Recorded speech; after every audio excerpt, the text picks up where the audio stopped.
Bien, ya estamos grabando. Bueno, vamos a comenzar.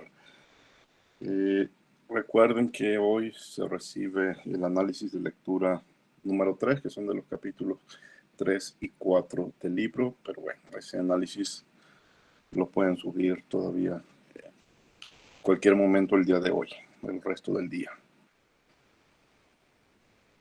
Y vamos a revisar la solución de una tarea, la última tarea, la 4.2. Y hoy se van a llevar la última tarea de este capítulo, que va a ser la 4.3. Bueno, antes de eso voy a presentar la solución de la 4.2.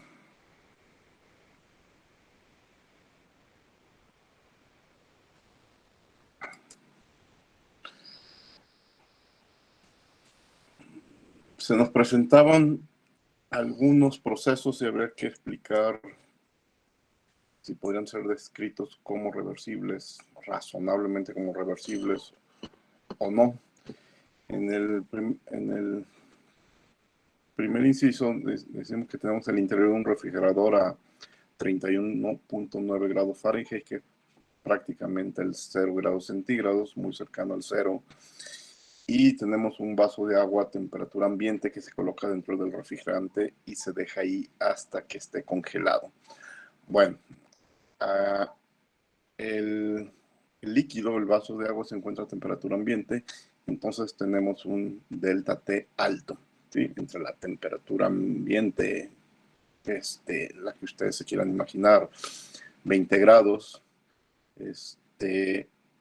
y el interior. Entonces tenemos un delta T alto y por lo tanto el proceso es básicamente irreversible.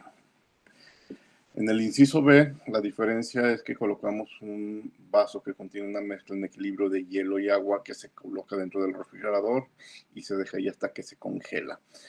Ahí los deltas T son más pequeños, es decir, podríamos decir que son muy pequeños, casi están a la misma temperatura, y ahí sí valdría el decir que el proceso es cercano a lo reversible. Recuerden que el proceso reversible puro no existe, pero podemos decir que prácticamente es reversible. En el inciso C es el mismo refrigerador a la misma temperatura cercana al 0, y tenemos un vaso que contiene una mezcla de hielo y agua que se coloca dentro del refrigerador, se deja ahí hasta que el hielo se derrita. De nuevo, el delta T es muy pequeño, va a ser el proceso inverso al inciso B, están a temperaturas muy cercanas y podemos decir que para cuestiones prácticas sería un proceso reversible. El inciso D ya es un problema diferente, se trata de un buzo que se encuentra a 1000 pies debajo del océano, donde la presión es muy alta, 31 atmósferas, rápidamente asciende a la superficie donde la presión es una atmósfera. Aquí el detalle es la palabra rápidamente. Si el proceso de veras fue rápidamente, entonces el delta P es muy alto y el cambio de presión es casi instantáneo. Por lo tanto, no lo escribí en rojo, pero por lo tanto el proceso es totalmente irreversible. En el inciso E se encuentra en la misma situación, a una presión de 31 atmósferas, 1000 pies por debajo, y durante un periodo de media hora gradualmente asciende la superficie. Quizás no podemos decir que sea reversible, pero sí es mucho menos irreversible que el inciso anterior. El delta P sigue siendo el mismo, sigue siendo muy alto, pero el cambio se lleva a cabo lentamente. Entonces la conclusión sigue siendo irreversible, pero es mucho menos irreversible que el inciso anterior. Y bueno, más o menos en ese sentido iban las explicaciones. No sé si tengan alguna pregunta.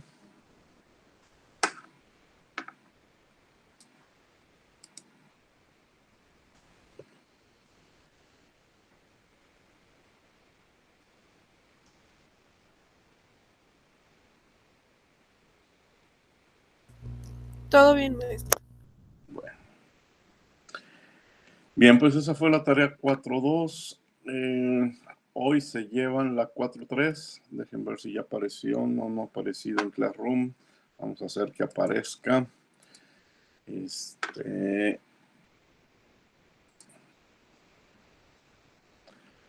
La tarea 4.3 son 4 problemas de cálculos de entropías, pero de nuevo ustedes nada más van a hacer 2 de ellos. De nuevo la división de problemas es por su número de lista.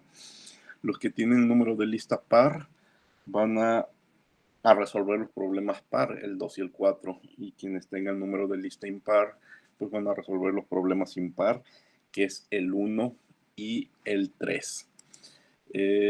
Entonces esa es la tarea 4.3, 2 problemas de cálculos de cambios de entropía para gases ideales, y para entregar este próximo viernes, el límite, este viernes antes de que entremos a clase. ¿De acuerdo? Bueno, ya sería la última tarea de este capítulo 4. Ya vendrá otra tarea hasta la próxima semana que estemos en el capítulo 5.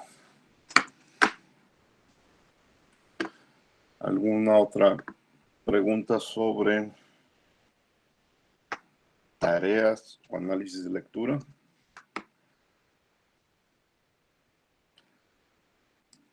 Antes de continuar con el tema de hoy. Bueno, vamos a terminar el tema de segunda ley con 4 ejemplos. Posiblemente terminemos hoy, y si no, seguramente será el viernes. Antes de entrar a máquinas térmicas, a ciclos de Carnot, tenemos un problema pendiente de un sistema en estado no estacionario y sistema abierto. Es un problema que ya habíamos analizado anteriormente, haciendo solamente balance de energía, el de un tanque de almacenamiento. ¿Recuerdan este problema? Es un tanque que almacena 500 litros de un líquido. Inicialmente estaba lleno el tanque, a 300 grados Kelvin era la temperatura del líquido. El líquido tiene una densidad de 0.8 kilos por litro, 800 kilogramos por metro cúbico, y una capacidad calorífica que podemos considerar constante de 3 joules sobre grado Kelvin. El tanque está perfectamente aislado térmicamente, y el proceso inicia cuando se abren 2 válvulas que permiten la entrada y la salida del fluido. Se permite que entre un flujo de 25 litros por minuto del mismo fluido, pero a diferentes condiciones. Pero también en la parte de abajo se permite que salgan 25 litros por minuto. De esta forma, con flujos másicos constantes de entrada y salida, pues el volumen del tanque, el volumen del líquido en el tanque se mantendrá constante. En todo momento el tanque estará lleno. El problema es que si al inicio el líquido en el tanque estaba a 300 grados Kelvin, pues el fluido fresco que entra está a 400 grados Kelvin. Entonces eso va a hacer que cambien las temperaturas del líquido en el interior con respecto al tiempo, y que también cambie la temperatura del fluido que sale en la parte inferior. Pero ese problema ya lo resolvimos.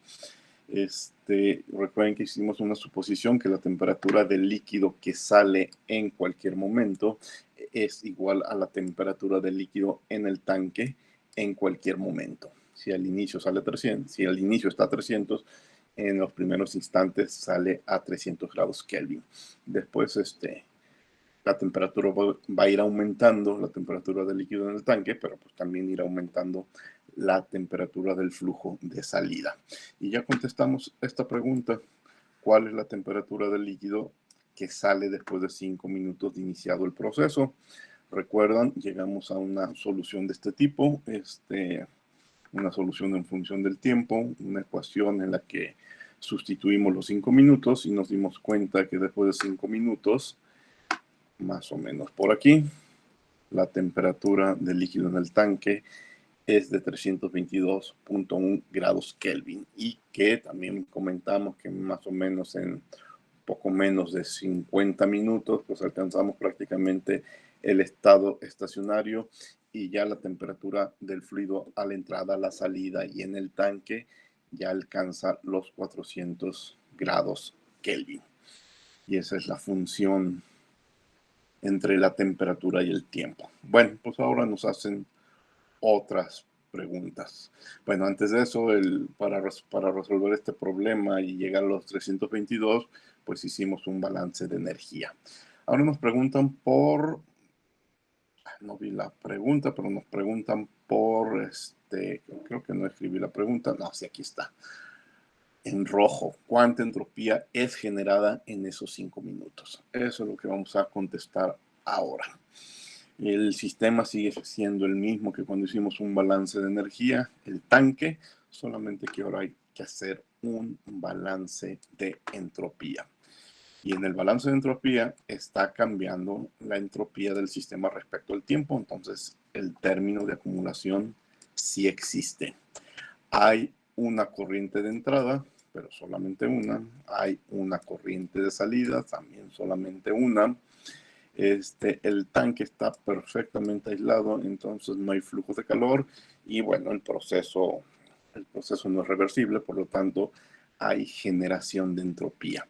Y esta segunda ecuación es nuestro balance de entropía. Vamos a ver de dónde vamos a sacar el término de acumulación y de dónde vamos a sacar las entropías de las corrientes de salida y entrada para despejar lo que nos preguntan, la entropía generada en esos 5 minutos.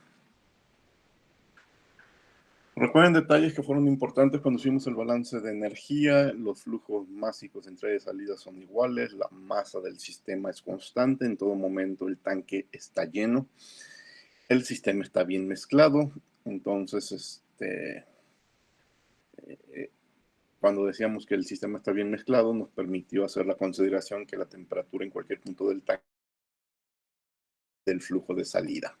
Bueno, ahora esa consideración de sistema bien mezclado nos va a permitir decir que la entropía específica del líquido en el tanque es igual a la entropía específica de la corriente que sale del tanque. Ya lo veremos ahorita en las ecuaciones. Vamos a desarrollar entonces el balance.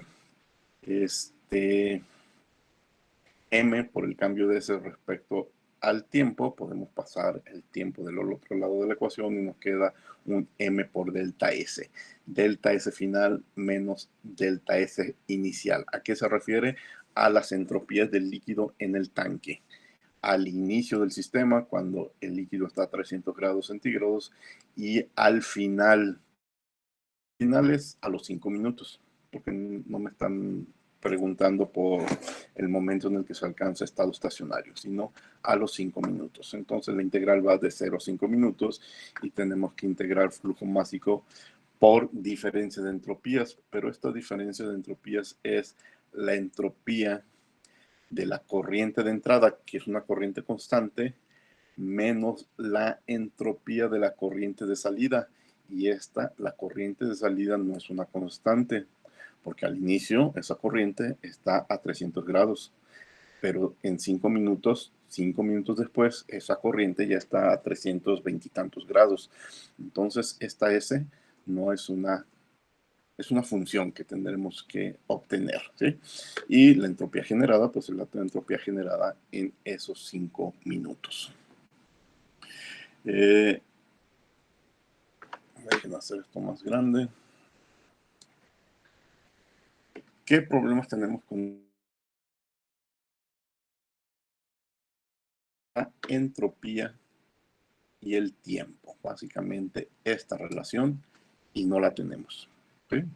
Tenemos solamente una relación entre la temperatura y el tiempo, que fue la solución del problema original, del problema de balance de primera ley. Pero yo no tengo una relación entre entropía y tiempo. Entonces eso me impide, por ahora, avanzar.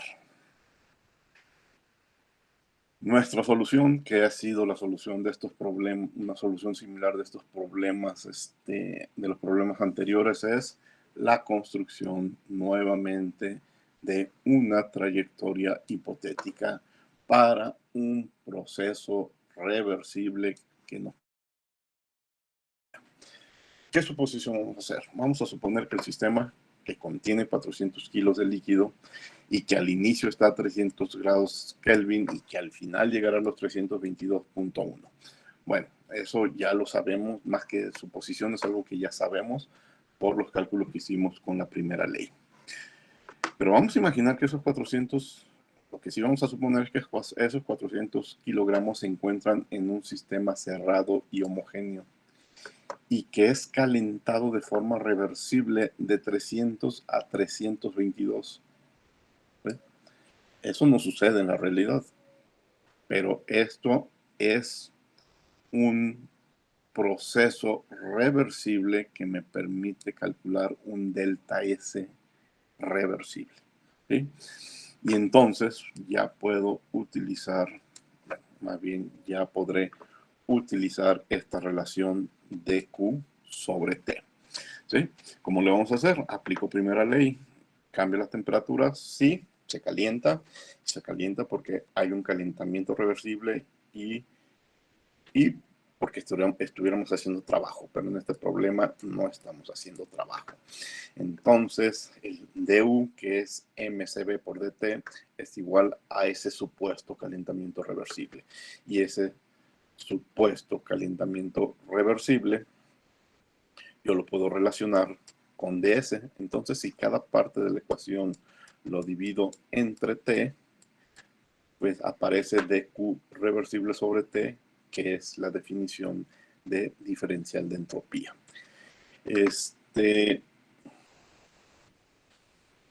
Y puedo relacionar S con las temperaturas. Y llegaría a esta ecuación, en donde la diferencial de la entropía es igual a la capacidad calorífica por dt sobre t. Y dt sobre t sí lo puedo integrar fácilmente. ¿Okay? Entonces, ds es la entropía final del líquido en el tanque menos la entropía inicial. Recuerden que inicial es cuando estaba a 300 grados y final es cuando llega a los 322.1, pues es igual a la integral CB sobre T por dt. Y dt sobre T, su integral es una relación logarítmica, ¿sí? Logaritmo de temperatura final entre temperatura inicial. Esta solución es muy sencilla porque en este problema con líquidos la capacidad calorífica es prácticamente una constante y es un dato que tenemos. Entonces esa capacidad calorífica por el resultado de la integral nos proporciona la acumulación. ¿Sí? 0.213 kilojoules sobre kilogramo grado Kelvin. Recuerden, utilicé una trayectoria reversible para llegar a este punto 213, ¿sí? Pero el estado inicial y el estado final coincide con mi problema real. Y recuerden que en un cambio en una propiedad termodinámica no importa la trayectoria, sino las condiciones iniciales y finales. Bueno, ya tengo esa delta S. Bueno, ya tengo ese delta S de la acumulación, pero la otra parte del balance, entropía de la corriente de entrada menos la entropía de la corriente que sale, ¿cómo la voy a relacionar con el tiempo? Me voy a ir un poco arriba para recordar los detalles. Este es mi balance, ¿verdad? Ya hicimos algo con esta parte, ¿sí? Esta es nuestra pregunta. Entonces ahora tenemos que trabajar en esta parte del medio. ¿Sí? Ya que resuelvo esta parte del medio, ya podré despejar la entropía generada. Vamos a dónde vamos. Bien. El balance de entropía entonces incluye la integral de entropía de la corriente de salida menos entropía de la corriente de salida por dt, que representa la diferencia de entropía específica entre las corrientes. Una está a temperatura constante de 400 grados Kelvin, es decir, esta, y con esa no tenemos problemas, pero no le podemos asignar un valor numérico a la entropía de la salida porque cambia con el tiempo. Entonces tenemos que integrar la ecuación de la temperatura de salida, que es función de T, a la temperatura de corriente de entrada a 400 grados Kelvin, ¿sí? Entonces, S de la corriente de entrada menos la función de la corriente de salida, pues es la integral desde una temperatura desconocida porque está cambiando, inicia en 300 y terminará en 320 y tantos, hasta 400, porque esta se mantiene constante, dCV de T sobre T, ¿sí? Entonces es 400 entre una temperatura, una función temperatura, ¿sí? Pero nosotros tenemos una ecuación para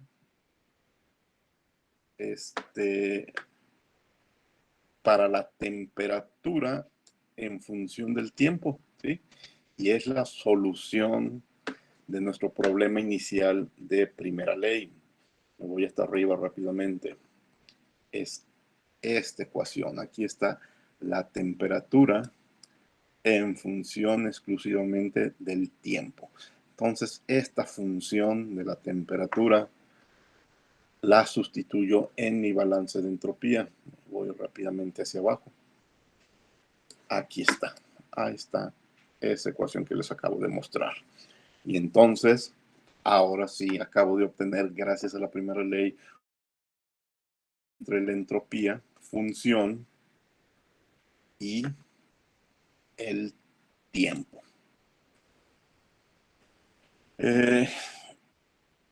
Y sustituimos, fíjense, esta 400 por punto 213 es el resultado de la primera integral, la de la acumulación que resolvimos hace 3 diapositivas arriba, ¿sí? Esta es la integral que acabamos de relacionar la temperatura con el tiempo. Es todo esto. ¿Sí? Pero ahora ya podemos integrar, porque de 0 a 5 minutos. Es un integral respecto al tiempo, los flujos másicos son constantes, la capacidad calorífica es constante y entonces la variable es la entropía generada. Bueno, esta integral la llevé a un software, a Wolfram Alpha, y la integré numéricamente, ¿sí? Y es como obtenemos la entropía generada de 10.14 kilojoules sobre grado Kelvin, ¿sí? Y se acaba el problema. Fíjense que hubo dos momentos importantes en esta solución. Cuando resolvimos el término de acumulación, utilizando una trayectoria hipotética, una trayectoria reversible, y cuando resolvemos o cuando obtenemos una ecuación que relaciona la entropía de las corrientes de salida con el tiempo, apoyándonos en la solución de la primera ley. Y así hacemos que solamente nos quede una variable, que es la entropía generada, y despejamos. ¿Preguntas?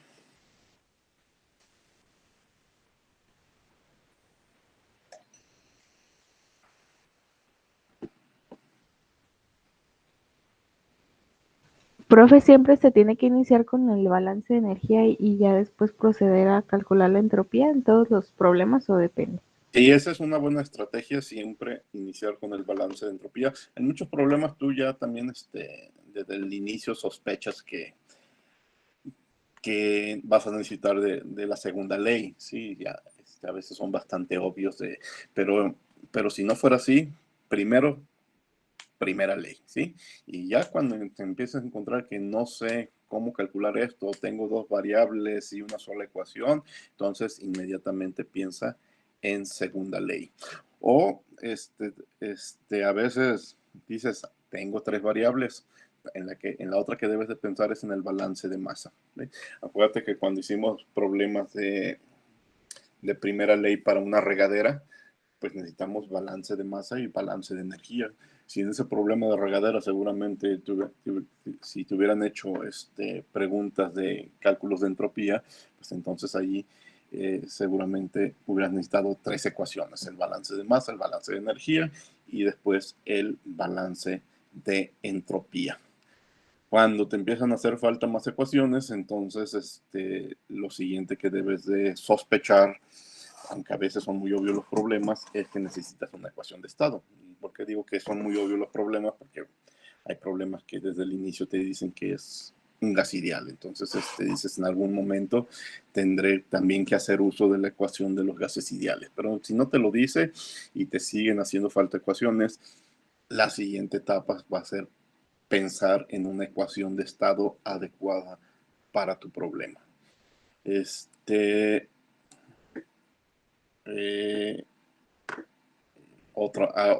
En otro tipo de ecuaciones que tienes que pensar, que aquí no fue necesario, es en ecuaciones para capacidades caloríficas. Aquí te daban la capacidad calorífica como una constante, pero bueno, hay problemas donde no es así, donde no es una constante, y entonces también tienes que pensar en si el problema se destraba utilizando una ecuación adecuada para capacidades caloríficas. Yo creo que son las ecuaciones en las que siempre debes de pensar al hacer tu análisis: balance de masa, de energía, de entropía, el uso de alguna ecuación de estado y el uso de ecuaciones para propiedades como las capacidades caloríficas. ¿Alguna otra pregunta? Gracias, profe. Bueno, vamos a... Bien, con este ejemplo, si después revisan todos estos ejemplos, que ya son 10 ejemplos, no, 9 ejemplos, fueron puros ejemplos para dispositivos simples, ¿sí? O sea, una válvula, una tobera, un compresor, una turbina, un tanque. Ahora vamos por problemas en donde nuestro dispositivo no es un dispositivo simple, es un conjunto de dispositivos, y es lo que ya alguna vez platicamos al inicio del curso como una máquina térmica. Pero el día de hoy le dedicaremos tiempo a las máquinas térmicas reversibles. Y lo que le digo, a lo largo de este capítulo hemos considerado sistemas que eran elementos únicos, una pieza individual, un cilindro. Una escultura fue un problema, ¿verdad? Una turbina fue otro problema. Pero ahora vamos a considerar problemas que son la suma de diferentes elementos, y iniciaremos con lo que se llama una máquina térmica, ¿sí? Una máquina térmica es el uso de diferentes dispositivos en un proceso que está diseñado expresamente para convertir el calor en trabajo. Será con la suma de dispositivos que vamos a iniciar a analizar. Una máquina térmica entonces es un conjunto de elementos mecánicos que permiten intercambiar energía, generalmente a través de un eje, haciendo trabajo de eje, haciendo trabajo mecánico, mediante la variación de energía interna del fluido. Es decir, le vamos a bajar la energía interna del fluido para quedárnosla y aprovecharla en forma de trabajo.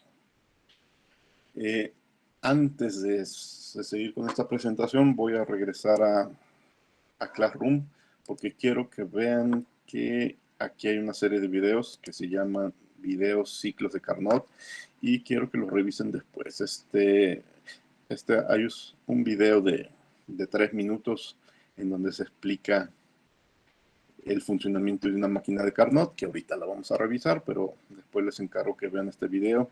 Después tiene ese video una segunda parte donde se explican los cálculos de eficiencia de una máquina térmica. También aquí lo vamos a platicar. Y aquí hay un video de menos de 1 minuto donde se hace una simulación del trabajo de una máquina de Carnot y se compara con una gráfica. Les encargo después que vean estos videos sobre el ciclo de Carnot. Regresamos. Bueno, si se fijan, todavía no he hablado de una máquina de Carnot. Ahorita voy a hablar de lo que llamo simplemente una máquina térmica reversible. Esta máquina opera en estado estacionario. Es decir, nosotros energéticamente le alimentamos 1000 kilojoules por minuto de energía transferida en forma de calor. ¿Sí? ¿De dónde salió esta energía? De un depósito de energía, que podría ser un horno. No tengo por qué especificar el nombre. Podría ser un horno, podría ser un reactor, podrían ser unos paneles solares. Simplemente digo que es un depósito de energía que se mantiene a 800 grados Kelvin, y de ahí yo saco una cantidad de energía, 1000 kilojoules por minuto, y lo añado a mi máquina térmica. Dirán, ¿y cómo lo hago? Pues ya en el ejemplo real es haciendo que entre una corriente de fluido, cierta cantidad de kilos por minuto de un fluido, a una temperatura alta, y que añade esta cantidad de energía a la máquina térmica. Bueno, la máquina térmica hace lo que tenga que hacer. Si se fijan, si se dan cuenta, no voy a especificar qué hace, no me importa. En este problema no me importa, y en los próximos problemas sí lo vamos a analizar, pero hace lo que tiene que hacer, ¿sí? Y al hacer lo que tiene que hacer, se hace de una cantidad de energía en forma de trabajo, y ya podremos aprovechar de otra forma. Sin embargo, para que eso sea posible, parte de esta energía que entró y que no puede ser convertida al 100% en trabajo, tiene que ser eliminada de la máquina térmica para seguir manteniendo una máquina que trabaja en estado estacionario. Y entonces tenemos que eliminar una cantidad de energía en forma de calor. ¿Y a dónde? Pues a un depósito que se encuentra a baja temperatura. Depósito que se encuentra a baja temperatura. Ese depósito podría ser la atmósfera, podría ser el medio ambiente que rodea el lugar donde estamos trabajando, que se encuentra a 300 grados Kelvin, podría ser las aguas de un río, de un lago, podría ser un punto congelado, un punto enfriado, aunque aquí no sería el caso, que estamos a 300 grados Kelvin. Lo más sencillo es que nos imaginemos que esa energía la disipamos en el medio ambiente y la máquina produce trabajo. Bien, vamos a suponer que esta máquina funciona en un proceso reversible y vamos a determinar la tasa de generación de trabajo. Este W punto. ¿Cuántos kilojoules por minuto yo puedo obtener llevando a cabo un proceso reversible? ¿Y cuánto calor tengo que disipar también kilojoules por minuto para que eso sea posible? ¿Sí? Si añadí 1000 kilojoules por minuto, si el depósito de energía de donde obtuve esta energía se encuentra a 800 grados Kelvin, y si el depósito a donde voy a disipar la energía calorífica que me sobra está a 300 grados Kelvin. Fíjense que estas preguntas las voy a poder contestar sin preguntarme qué hace la máquina térmica o cómo lo hace. ¿Por qué? Porque el proceso lo vamos a considerar reversible. Ya después, si nos metemos a contestar la pregunta de cómo lo hizo, podemos plantearnos diferentes opciones de cómo lo hizo. Lo hizo de la forma de la forma A, o lo hizo de la forma B, o lo hizo de la forma C. Pero si esa A, B y C son auténticos procesos reversibles, los resultados serán los mismos, ¿sí? Obtendremos el mismo W punto, obtendremos el mismo QC, siempre y cuando el 800, el 1000 y el 300 no cambien. Esa va a ser una de las conclusiones importantes de este problema. Bueno, pero vamos a empezar a hacer los cálculos. Recuerden, sin que me importe qué sucede aquí adentro. Entonces, aquí lo escribo. No sabemos nada sobre los dispositivos que hacen operar esta máquina. Solo sabemos, y es lo importante que el proceso, que lo que ahí sucede es un proceso reversible.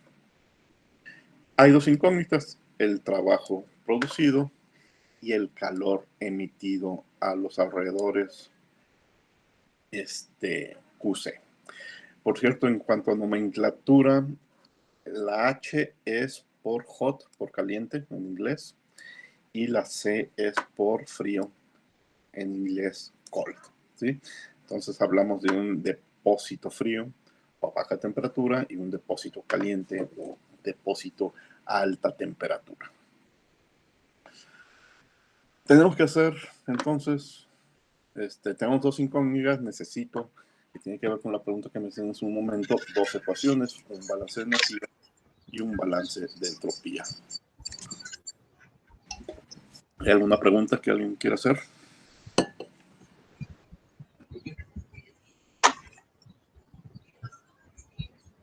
Así que no.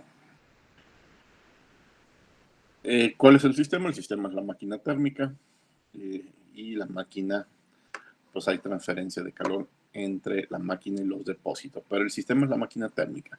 El sistema no incluye el depósito caliente ni el depósito frío. Bien, vamos haciendo balance de energía. Es un proceso en estado estacionario, entonces en la ecuación de balance de energía no hay acumulación de energía.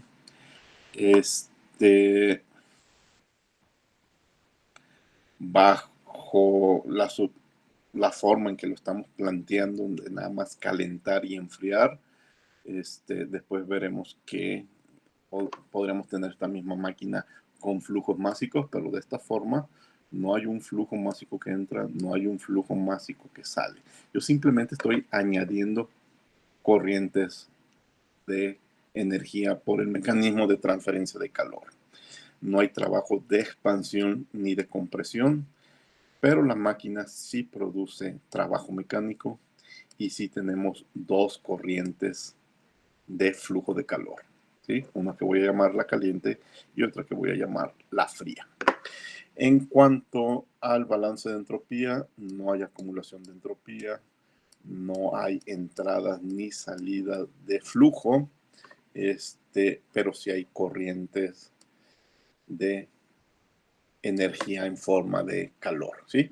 Y, bueno, por ahora voy a dejar el término de generación de entropía. Entonces, esas serían las primeras dos simplificaciones que vamos a hacer, de la forma en que se simplifican nuestras dos ecuaciones. Bueno, aquí está en texto un resumen de todo lo que acabo de decir. Proceso en estado estacionario, no hay acumulación. La máquina es un sistema cerrado, entonces no hay flujos másicos. Tenemos dos términos de Q, uno para el calor recibido y otro para el disipado. Y de estos flujos de calor conocemos QH, ¿sí? QH es un dato, nos dicen que son 1000 kilojoules por minuto. Entonces tengo dos incógnitas, QC y W. Entonces ahí están las dos variables y aquí nada más tengo una ecuación que es la de energía. Pero de mi balance de entropía vamos a analizar qué es lo que dije. Habrá dos términos de Q y falta que hacer con la entropía generada. Pero con la entropía generada recuerden que se trata de una máquina térmica reversible. Entonces esta ecuación me quedaría 0, un flujo de calor, cual, pues si es el de entrada, es QH, que sale de un depósito que se encuentra a la temperatura H, ¿sí? Más un flujo de calor que disipamos a un ambiente frío, es decir, va a dar a una zona que se encuentra a una temperatura fría TC, ¿sí? Más 0 porque se trata de un proceso reversible y la entropía generada es 0.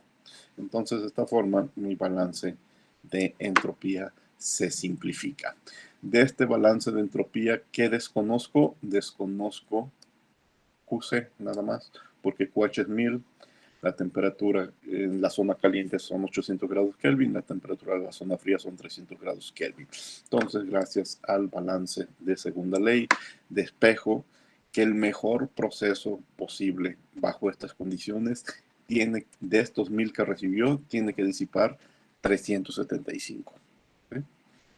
Y entonces nada más pudo aprovechar la diferencia entre 1000 y 375, que esto se nota aquí en el balance de energía. Si entraron 1000 y tenemos por segunda ley que disipar 375 para que la entropía generada sea 0, entonces el trabajo generado por esta máquina solo puede ser como máximo de 625 kilojoule por minuto. La mejor máquina teórica que podemos colocar entre un punto caliente a 800 grados Kelvin y un punto frío a 300 grados Kelvin, si extraemos 1000 kilojoules por minuto, es 625 kilojoules por minuto. No existe ninguna máquina real ni teórica que pueda hacer algo mejor. ¿Sí? Quien te diga de nuevo que puede obtener 700, 800 kilojoules por minuto, ya te está hablando de máquinas de movimiento perpetuo, de máquinas imposibles. Entonces vamos dándole nombre a estos 1000, al 375, al 625. El 1000, los 1000 kilojoules por minuto, representa el calor disponible de una fuente a 800 grados Kelvin. ¿Sí? Y puede utilizarse para cualquier aplicación, siempre y cuando la temperatura final deseada esté por debajo de los 800. Este calor posiblemente se generó quemando un recurso renovable como combustibles fósiles, es decir, ¿cuál es esta fuente de calor 800 grados Kelvin? Lo más sencillo que se pueden imaginar es que es un horno, y en un horno que estoy quemando, pues estoy quemando un combustible, ¿sí? Y lo más seguro es que sea un combustible fósil. Difícilmente nos imaginamos un horno nuclear, por ejemplo. ¿Qué representa el 375? El 375 representa el calor disponible a 300 grados Kelvin al final del proceso. ¿Sí? Este calor simplemente tiene poco o ningún valor práctico. ¿Sí? A 300 grados Kelvin yo no puedo hacer prácticamente nada útil con esos 375. Se disipan en el ambiente y es una pérdida. ¿Sí? No hay forma, y lo hablo como manera útil de aprovecharlo. ¿Sí? Son las pérdidas del proceso. ¿Cuál es la ganancia? Es el 625, es el, bueno, antes de eso, combinar QH y QC en un solo término de calor neto con un neto de 625 no sería erróneo, al menos no sería en el balance energético, pero sería engañoso. Estamos consumiendo 1000 de un recurso valioso, no 625. ¿Sí? 625 es lo mejor que puede hacer esta máquina y lo aprovecha en forma de trabajo. Fíjense, de nuevo, lo repito, creo que por tercera vez, podemos saber los flujos netos de energía que hacen funcionar esta máquina a pesar de que no sabemos cómo funciona esta máquina. No nos importó el funcionamiento. Con que algo nos asegure que el proceso fue reversible, estos resultados son correctos. No hicimos ninguna suposición aparte de la consideración del proceso reversible para el proceso, ¿sí?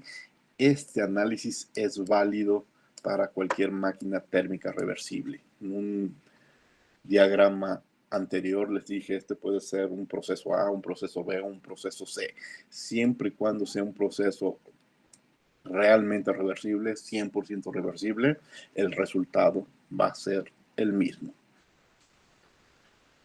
Entonces, bueno, QH representa el calor añadido a la máquina térmica desde un depósito a alta temperatura, un horno. QC representa el calor removido por la máquina térmica y que envía a un depósito a baja temperatura, el medio ambiente, la atmósfera. y W neto representa la potencia de trabajo total producida por la máquina térmica. Es el objetivo de la máquina térmica, extraer esa cantidad de energía a un fluido alta, a una fuente a alta temperatura y aprovecharlo para mover algo, para generar electricidad, para cualquier trabajo mecánico que se les ocurra. ¿Cuál fue la eficiencia de esta máquina? Cuando calculamos eficiencias tenemos siempre que dividir lo que ganamos entre lo que invertimos. ¿Sí? ¿Qué ganamos? W. ¿Qué invertiste? Tuviste que sacar 1000 kilojoules por minuto de un punto a alta temperatura. Ese es tu gasto inevitable. ¿Sí? Bueno, ETA es el símbolo utilizado para eficiencias de una máquina. MT pues, es para enfatizar que se trata de una máquina térmica. ¿Por qué especificamos que se trata de una máquina térmica? Porque después podríamos estar hablando de eficiencias de un refrigerador. ¿Sí? Aunque ahí en los refrigeradores va a haber un detalle interesante por el cual tendremos que cambiar de palabra y no podremos utilizar la palabra eficiencia. Pero eso ya lo veremos la próxima unidad. Pero también para distinguir la eficiencia de una turbina o la eficiencia de un compresor. W punto neto es el trabajo neto producido por la máquina. ¿Por qué neto? No investigamos qué pasaba en el interior de la máquina, pero cuando nos metamos al interior de la máquina vamos a ver que hay dispositivos en el que W es positivo y otros en los que W es negativo. Entonces hay que hacer ahí una resta, una suma, restas para obtener un trabajo total o trabajo neto. ¿Sí? El signo negativo refleja, el signo negativo de nuestro resultado refleja que es una pérdida de energía para el sistema. Q añadido, Q punto añadido es el calor total añadido a la máquina térmica y es una energía que sacamos de un depósito del horno a alta temperatura. ¿Sí? Bueno, aquí la estamos llamando Q añadido o QH y la H es porque salió de ese depósito a alta temperatura. ¿Sí?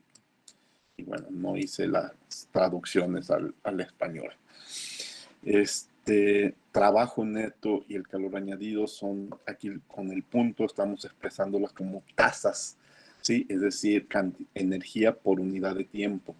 Hicimos creo que los cálculos en minutos, pudo haber sido en segundos, pero estas ecuaciones están en forma de tasa. Sin embargo, podrían haberse expresado como energía neta o energía específica por unidad de masa o por unidad de mol. En este ejemplo, lo hicimos por unidad de tiempo, pero sin ningún problema. Todo esto se pudo haber hecho en energía neta o en energía específica. Bueno, esa es nuestra solución de nuestra primera máquina térmica, en la que muy importante no investigamos qué había aquí adentro. ¿Preguntas?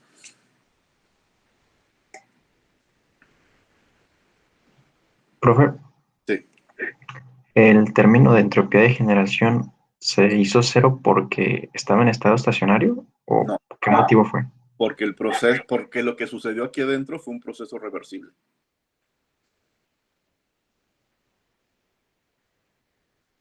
Haya sido lo que haya sido, fue un proceso reversible y eso hace la entropía generada cero. ¿Sí? En todos los casos. En todos los casos. Ah, ok. Gracias. Siempre y cuando nos ¿Por qué refiramos a uno reversible, ¿no? Sí, a un proceso reversible, sí. ¿Por qué este problema no se llamó máquina térmica de Carnot? Si posiblemente ustedes de otros cursos saben que la máquina térmica de Carnot es el mejor ejemplo de una máquina reversible. Esto no se llamó máquina térmica de Carnot porque no especificamos qué sucede aquí adentro. Para que esto se llame máquina térmica de calor de Carnot, lo que sucede aquí adentro tiene que ser un proceso específico, que es el que vamos a analizar enseguida, ¿de acuerdo? Por eso esta simplemente es una máquina térmica cualquiera reversible. Vamos al siguiente ejemplo, en donde ya le pondremos el nombre de máquina térmica de Carnot o ciclo de Carnot, porque ya vamos a especificar qué es lo que sucede en el interior. Ciclo de Carnot se resume en esta figura. De nuevo, le recomiendo que mejor después de clases, posteriormente vean los videos que les recomiendo para que de una forma más clara vean cómo funciona un ciclo de Carnot. Un ciclo de Carnot es un cilindro, un pistón y un cilindro en el que llevamos a cabo cuatro procesos: un calentamiento isotérmico, una expansión adiabática, un enfriamiento isotérmico y una compresión adiabática. Si se fijan, es una compresión y una expansión, es un calentamiento y es un enfriamiento, como que son los contrarios, ¿sí? Si hice una compresión, en cierto momento tuve que haber hecho una expansión. Si calenté, en otro momento tuve que enfriar. Porque una de las características de los ciclos es que tengo que regresar al estado inicial y que el estado inicial sea cualquier punto que tú quieras, ¿sí? Aquí vamos a decir que el estado inicial es ¿sí? Es esta situación. Entonces, voy a comprimir, luego voy a calentar, luego voy a expander y luego voy a enfriar y regresaré al estado original, o cualquier punto que ustedes deseen pueden considerarlo como el estado inicial. Entonces, ciclo termodinámico implica la posibilidad de regresar al estado inicial. Y si el ciclo termodinámico es un ciclo reversible, entonces tenemos que regresar al estado original sin pérdidas de energía a los alrededores ni para el sistema. Cálculos de estos ciclos, este ciclo de Carnot, ahorita lo vamos a revisar, pero cálculos de ciclos reales, de eso se trata la siguiente unidad.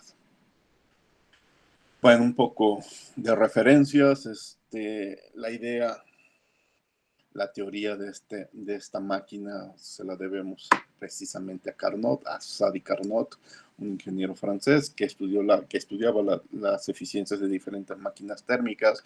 Entonces empezó a analizar, a pensar en cuál podría ser la mejor opción, comparando con máquinas reales, de una máquina más eficiente, ¿sí? Y llegó a una idea que se conoce ahora como la máquina de Carnot, pero también en el proceso nos dimos cuenta que en la realidad no lo podríamos adaptar y no podríamos tener las eficiencias que en papel obteníamos, ¿sí? Entonces diseñó en papel, teóricamente, una máquina térmica, una máquina totalmente reversible que funcionaba entre dos fuentes de calor, ¿sí?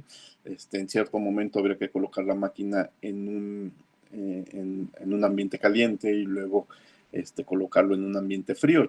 Ya vieron que hay una etapa de calentamiento y otra de enfriamiento. Y habría que mover el pistón. Una vez había que comprimir, otra vez había que hacer una expansión. Bien, entonces la máquina de Carnot se puede pensar como un cilindro con un pistón, con una biela que convierte el movimiento lineal del pistón en movimiento circular. El cilindro contiene una cierta cantidad de gas y la máquina funciona intercambiando calor entre dos fuentes de temperaturas, ¿sí? En donde tenemos una fuente a temperatura alta, que aquí llamamos T2, y una fuente a temperatura baja, que llamamos la temperatura T1. Las transferencias de calor se hacen isotérmicamente, es decir, manteniendo la temperatura constante. Y dirán, ¿cómo eso es posible? Pues eso es lo que hace que el proceso sea reversible. Hay transferencia de calor, pero es tan lenta que la temperatura no cambia. Es decir, la auténtica máquina de Carnot, la máquina de Carnot perfecta, es aquella que lleva a cabo este proceso en un tiempo infinito, ¿sí? Recuerdan el ejemplo que hicimos de los granos de arena que teníamos que quitar de grano en grano para lograr el proceso reversible.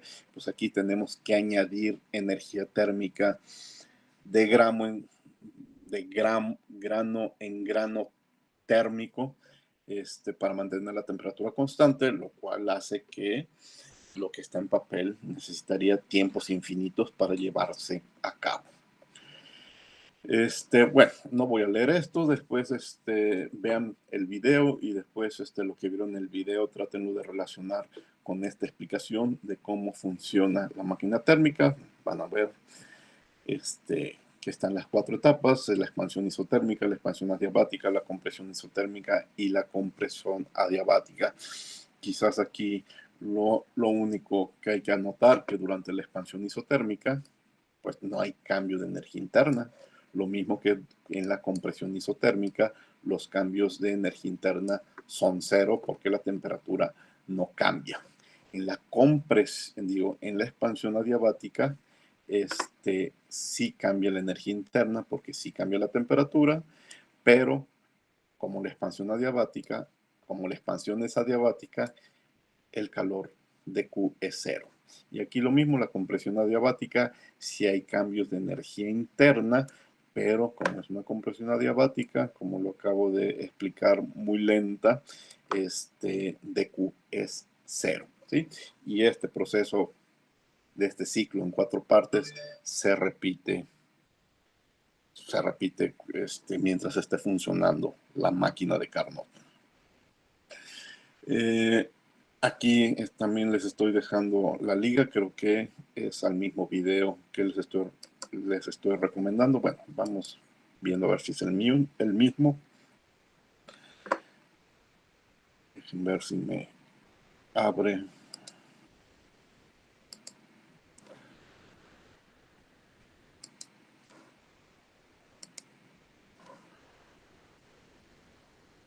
No me está abriendo la liga, pero miren, dejen abrir esta simulación que es de menos.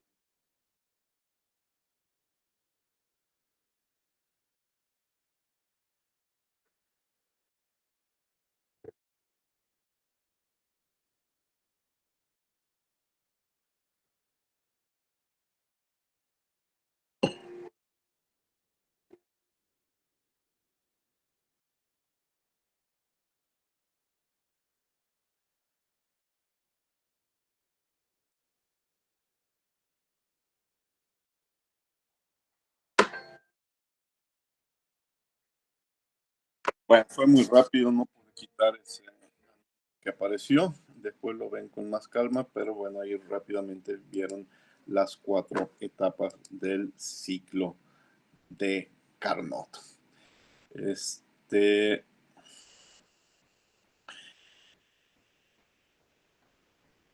Si graficamos presión contra volumen, ¿qué sucedió? Durante el calentamiento isotérmico, la presión disminuyó, ¿sí? Pero el volumen aumentó, ¿sí?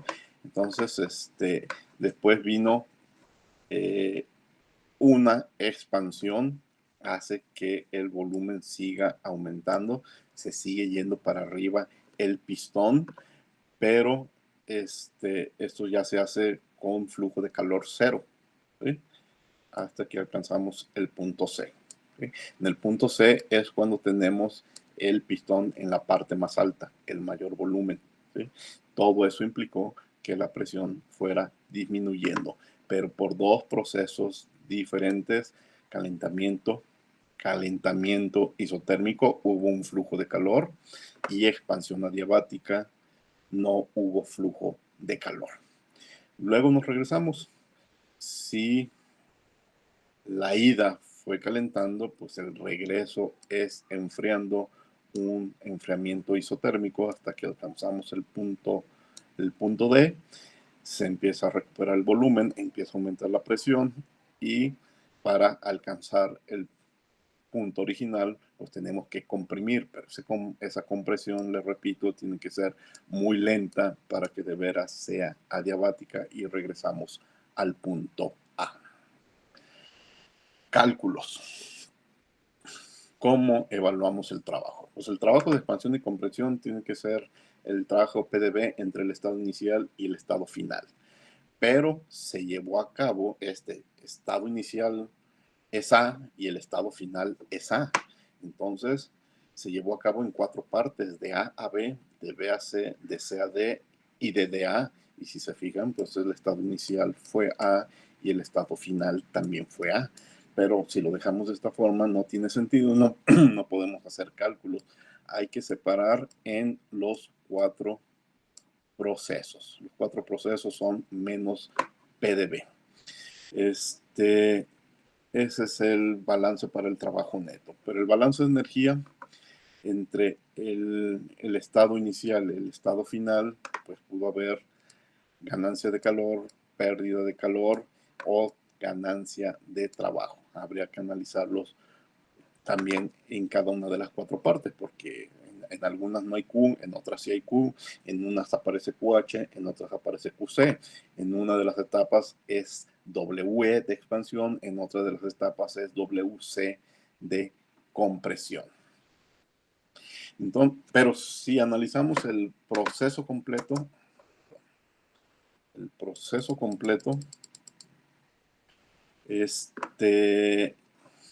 que es un ciclo,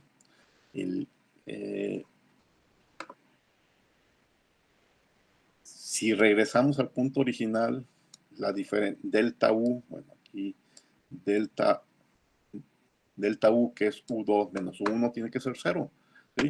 Porque de nuevo significa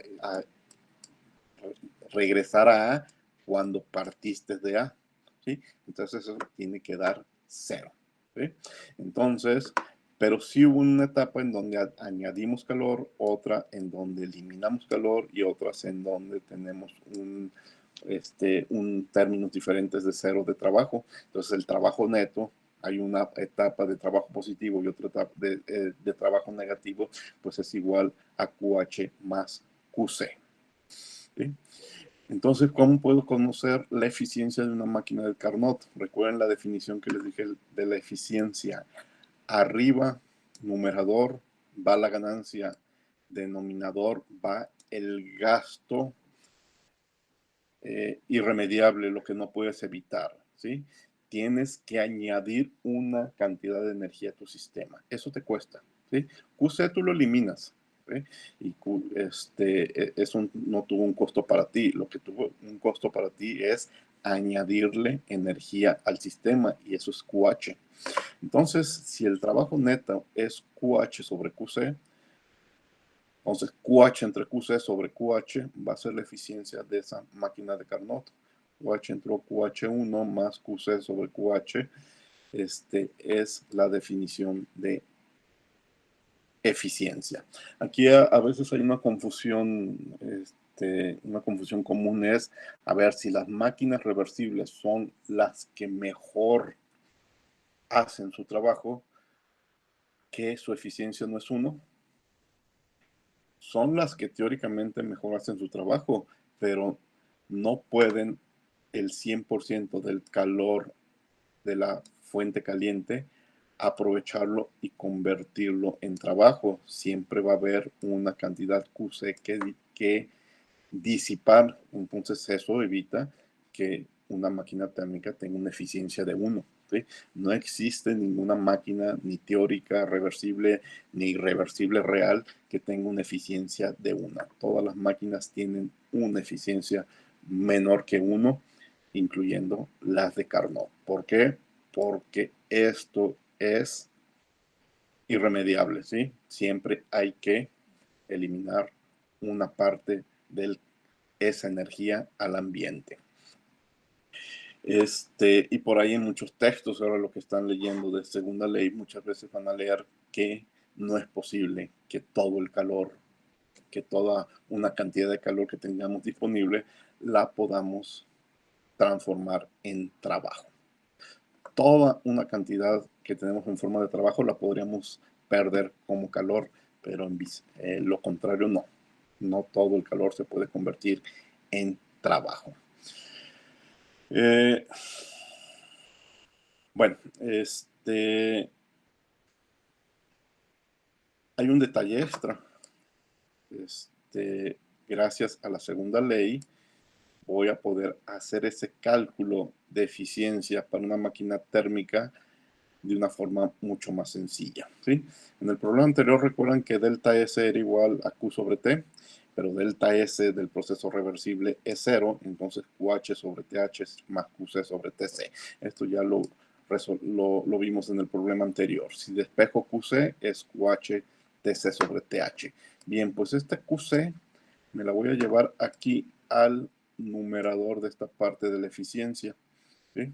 Entonces 1 más QHTC sobre TH, y esta QH se va a eliminar con esta QH, y entonces fíjense, me queda 1, temperatura de la zona fría entre temperatura de la zona caliente. Es decir, la eficiencia de una máquina térmica reversible yo la puedo conocer sabiendo las temperaturas de los depósitos de calor que rodean a mi sistema. No necesito ni siquiera evaluar Q, ¿sí? Si el proceso es reversible, con conocer la temperatura, es decir, aquí tengo un horno, no, aquí tengo un horno, no, tampoco es ahí, me estoy equivocando de figuras. Dejen volverlo a plantear.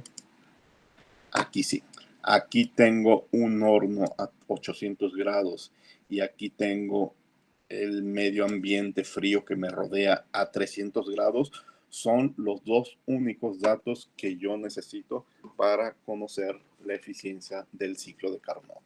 Fíjense, si el problema anterior hubiera sido un ciclo de Carnot, ¿cuál hubiera sido la eficiencia?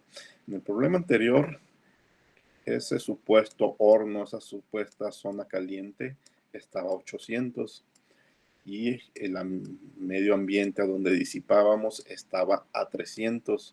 Si hago esta operación, vamos a ver el cálculo, 800 menos 300 es 500 entre 800, eso me da .625, ¿sí? .625, que es lo que obtuvimos en el problema anterior, en el problema 10, que revisamos hace un momento. No necesito de los flujos de calor para llegar a esa conclusión. Con las temperaturas es suficiente, siempre y cuando el proceso sea reversible. Esto para procesos reales no me funciona. Sin embargo, el conocer las temperaturas de mi proceso real me da un límite. Fíjense, si yo tengo una máquina real, la más compleja que quiera, conectada a un horno, el horno más moderno y más eficiente que se puedan imaginar a 200 grados Kelvin, ¿sí? Y la máquina, la mejor máquina que se conozca, hace su trabajo y disipa al medio ambiente, pues el medio ambiente, eso sí, no podemos modificarlo mucho, se mantiene a 300 grados Kelvin, pues entonces en este caso, esa máquina real yo sé que tiene un límite, y el límite lo da la teoría de su equivalente reversible. Si a 2000 le resto 300 grados y ese resultado 1700 lo divido entre ya iba a dividir entre 2000, ya iba a dividir entre 300, divido entre 2000, la eficiencia es del 0.85, ¿sí? Entonces esa máquina en papel tiene como un límite el 0.85. Si la máquina existe y es la mejor tecnología el día de hoy, les aseguro que esa máquina tiene una eficiencia de 0.6, 0.7, 0.75, imagínense el número que quieran, pero no se acerca al 0.85, nunca tocará el 0.85 y jamás, eso sí, imposible, superará el 0.85. Y vean cómo me doy cuenta con un cálculo muy simple, dividiendo, haciendo unas una resta y una división con el 2000 y con el 300, independientemente de todo lo que esté aquí adentro. Ya sé que la mejor tecnología en el mundo el día de hoy va a estar por abajo de este punto 85. Esa es la importancia de las máquinas térmicas, ¿sí? Que esta teoría me establece de una forma muy simple un límite muy claro. Bueno, entonces, pues este ejemplo fue el ciclo de Carnot clásico, 4 pasos reversibles llevados a cabo en un pistón cilindro. ¿Preguntas?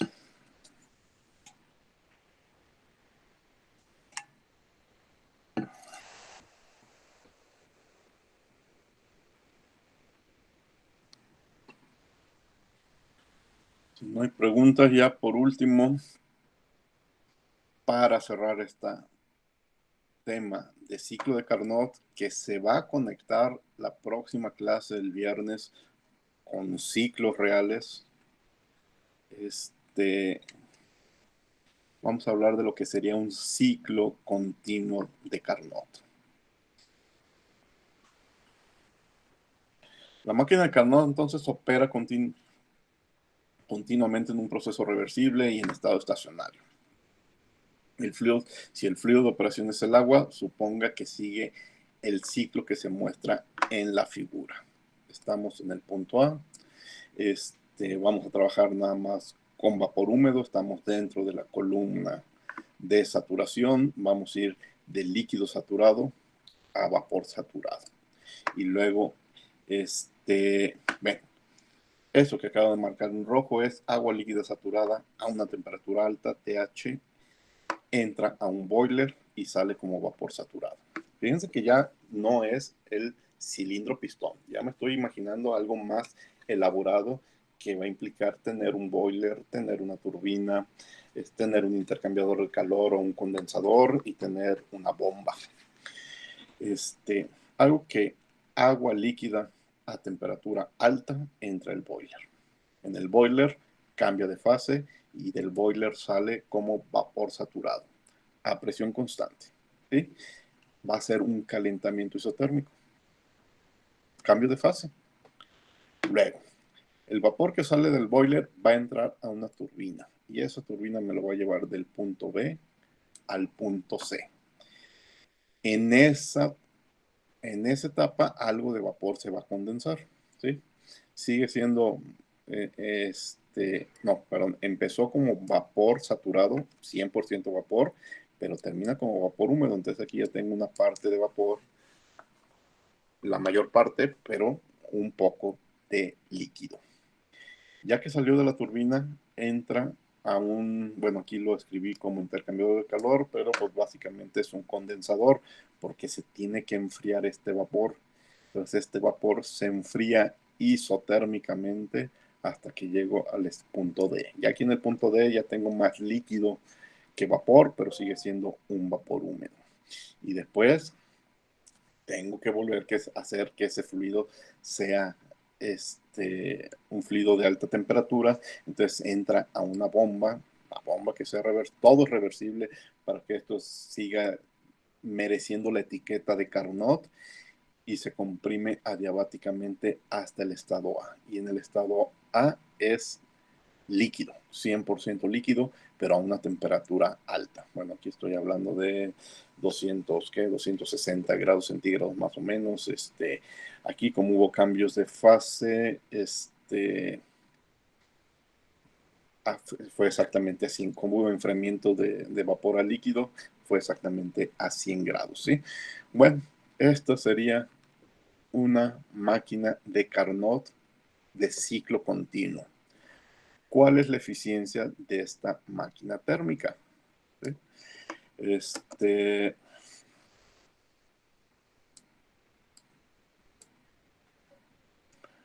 Vamos a hacer cálculos. Bueno, esta es la misma figura.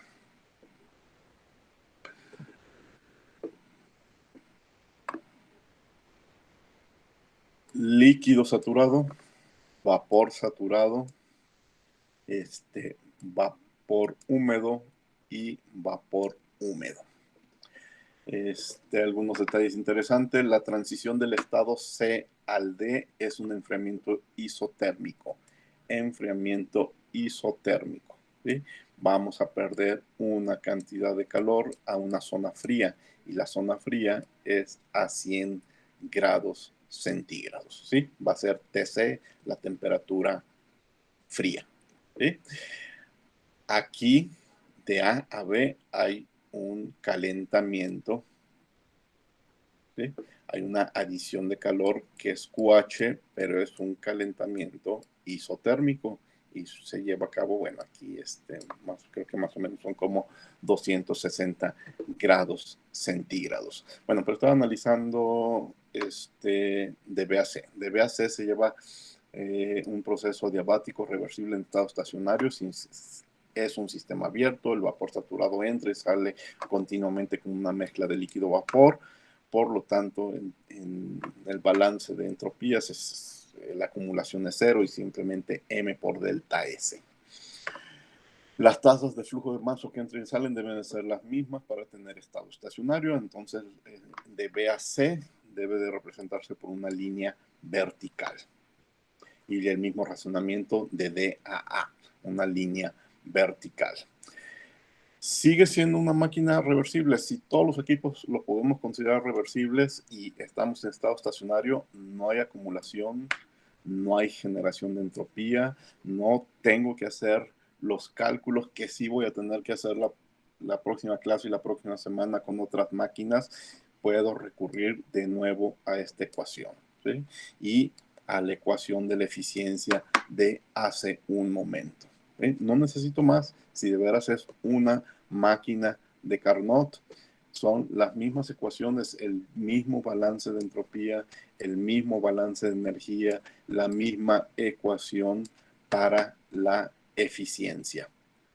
Bueno, aquí, ¿y cuál va a ser el resultado? Creo que no lo anoté, pero a lo que leo en esta gráfica, si es el 1 menos temperatura de la zona caliente son 100 grados centígrados más 273. Recuerden, temperaturas absolutas no podemos hacerlo con grados centígrados porque no estoy calculando una diferencia de temperaturas, estoy haciendo divisiones. Y vamos a suponer que aquí es 260, es lo que alcanzo a leer. 260 más el 273.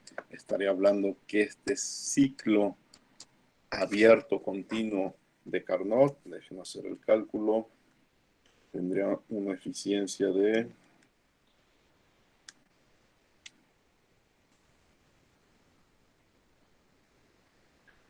260 más 273.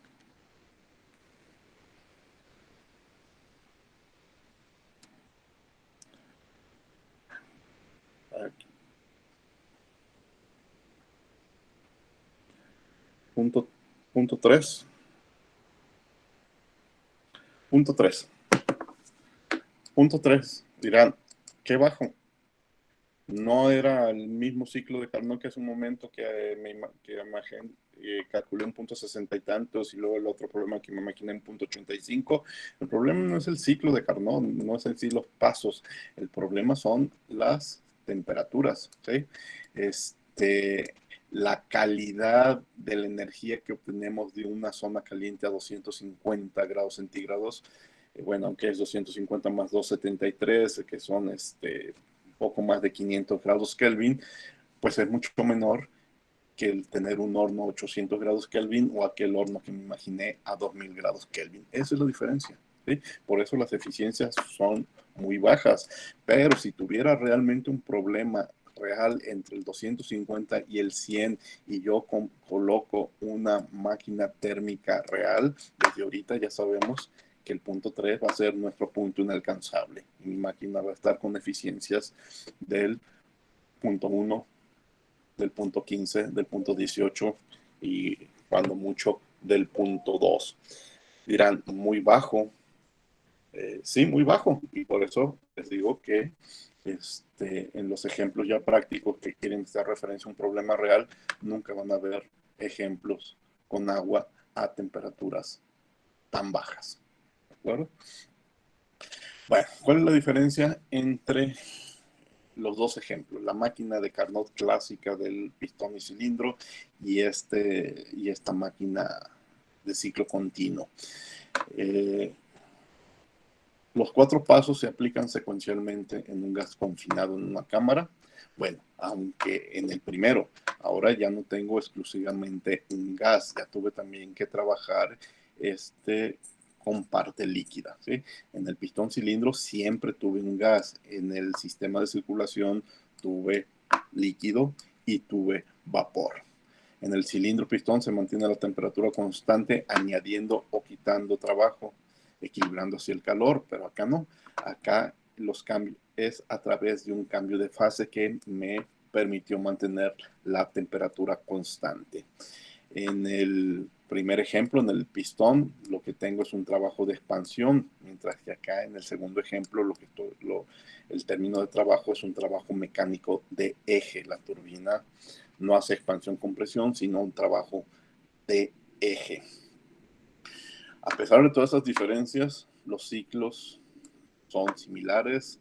Ambos procesos se componen de un calentamiento isotérmico, una expansión adiabática, un enfriamiento isotérmico y una compresión adiabática. Son 4 etapas. Y lo más interesante, la ecuación para calcular la eficiencia es la misma. La ecuación de un ciclo reversible no depende de las cantidades de calor que estemos moviendo, sino de las temperaturas de las fuentes. La eficiencia representa mayor eficiencia posible para una máquina térmica que opera entre las temperaturas TH y TC. Mientras más alta sea la diferencia entre TH y TC, mayor va a ser la eficiencia de nuestro ciclo. ¿Sí? Bueno, vamos a ver próximo capítulo cómo afecta esto al diseño de máquinas térmicas reales y qué podemos hacer o qué estrategias se nos podrían ocurrir para que nuestras máquinas reales se acerquen a las eficiencias de un ciclo de Carnot. Pero este ejemplo es interesante porque esto es, bueno, déjenme irme a la figura más grande. Esto es más o menos la idea base de la que vamos a partir para crear una máquina real, ¿sí? Trabajar con fluidos reales que pueden mover, fluir continuamente en el proceso, no encerrados en un pistón que no tiene mucho sentido para un proceso industrial, sino flujos de un fluido continuo que en todo momento tengo un fluido pasando por A, en todo momento tengo un fluido pasando por B, en todo momento tengo un fluido pasando por A, mientras que en el ciclo con el pistón y cilindro de Carnot, pues no, vamos por etapas, es como ir por lotes. Primero va este proceso y al mismo tiempo no se está llevando este otro. Aquí en todo momento tenemos que se están llevando a cabo los 4 procesos. Entonces esto se acerca más a lo que en realidad podemos hacer para obtener energía real a partir de fluidos altamente energéticos. Pero bueno, eso ya es el tema del próximo capítulo. Y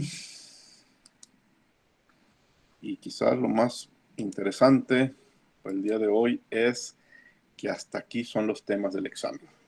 Ahora sí, aquí se acaban los temas que me importan para el examen. Recuerden que la próxima clase, las próximas semanas, estaré con 2 capítulos que es máquinas térmicas y ecuaciones de estado que no son parte de ningún examen.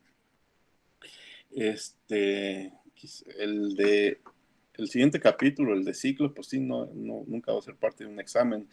El otro, nunca haré preguntas específicas de ese capítulo, pero sin embargo son preguntas que sin remedio tienen que ir apareciendo en los capítulos. Ahorita estamos En el 4 sigue el capítulo 5, sigue el capítulo 6, el 5 y el 6 salen del examen, pero lo que veamos en el 6 aparece sin remedio en los capítulos 7, 8 y 9, en el resto del curso.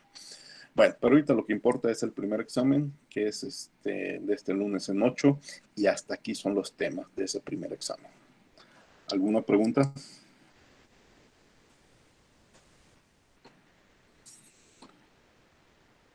De ese examen yo creo que el fin de semana lo tendré que diseñar y entonces ya les podría dar más detalles el próximo lunes.